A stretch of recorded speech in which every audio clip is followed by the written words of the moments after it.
আমার মারে দেখছি আজীবন আলহামদুলিল্লাহ। আমার আম্মা, আমাদের বাসায় আমরা 5 ভাই 3 বোন ছিলাম।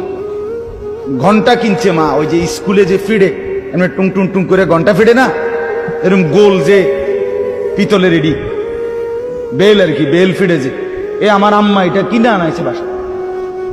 আজীবন আমার মা দেখছি আমগো রোমে রোমে গিয়া ফজরের ওয়াক্তে বেল এটা মানে এই গোনটা ফিরতেন, বেল ফিরতেন।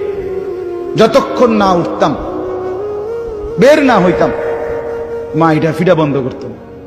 কত সময় আমার মনে আছে মারে কইতাম, মা উঠছি তো, এটা ফিডন বন্ধ করেন না। মা কইতেন, না ফুত উঠছি তো, হোতার থেকে কইতেন আমি বুঝি, ওড়ো ওড়ো আগে হোতারতে উঠটা দুয়ার খোলো।